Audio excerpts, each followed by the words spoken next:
It's Anne here. It is Thursday, March 19th, 2020.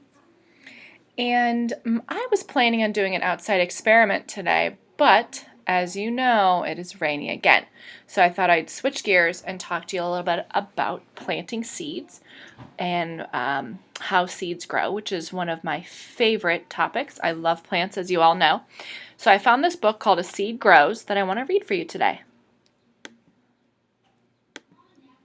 It's called A Seed Grows. It's written by Julie Harding and illustrated by Fred Volk. A small seed falls to the ground and becomes buried in the soft soil.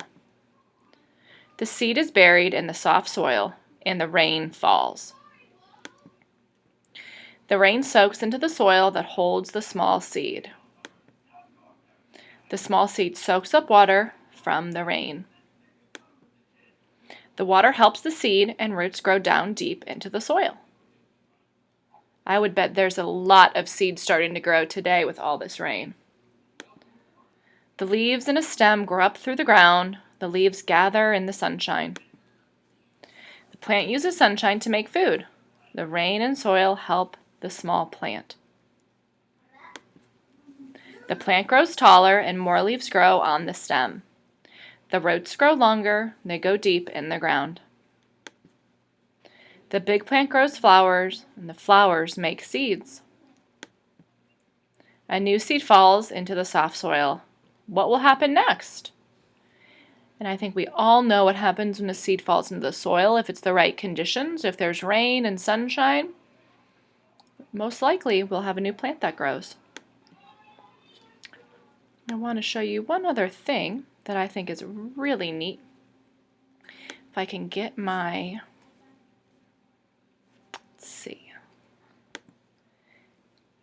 I can get my video to work for you. Let's see. I found this really neat video about how a seed becomes a plant on YouTube. YouTube is an awesome resource that we can all use while we're at home learning, especially on rainy days.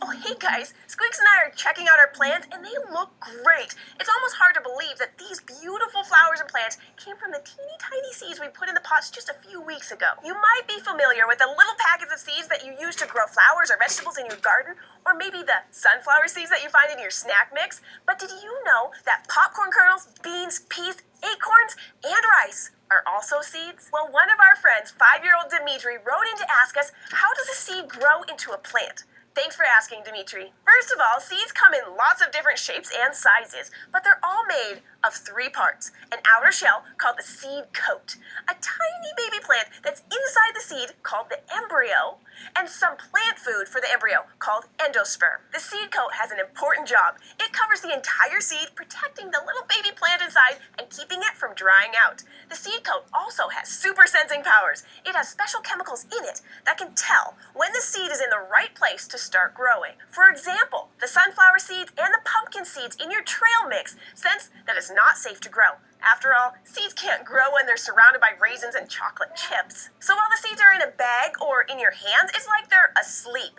The seeds are still alive, but they're dormant or inactive. Some seeds can stay like this for hundreds or even thousands of years.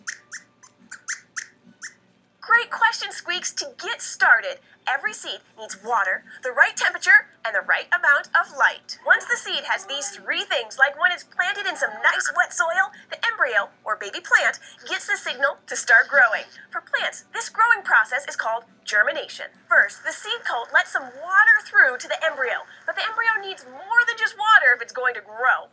Good thing there's a whole bunch of plant food right there inside the seed. Until the plant can make its own food from sunlight, which it will need leaves to do, it relies on the endosperm for energy. It's like the little baby plant has its own backpack of snacks. So the embryo keeps growing and taking in more water until the seed coat cracks open and the embryo kicks out a kind of a foot. But not at all like my foot. The first part of the plant to come out of the seed is the root. The root always always grows downward, no matter what way the seed is planted. A seed can actually tell which way is up and which way is down, so the root pushes down deeper and deeper into the soil, looking for more water and minerals to feed the baby plant. Once the plant is all grown up, those deep roots will have another job. They'll help keep the plant from falling over or blowing away in the wind. But soon after the first baby root finds its way into the dirt, another part of the seed pops out, this time in the opposite direction.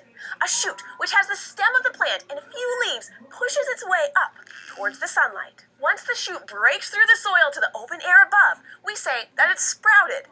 Now the plant doesn't need the endosperm anymore because it can make its own food from sunlight. With enough water and sunlight and the right temperature, the young plant will continue to grow, getting bigger and growing more leaves until it's an adult plant and it can produce seeds of its own.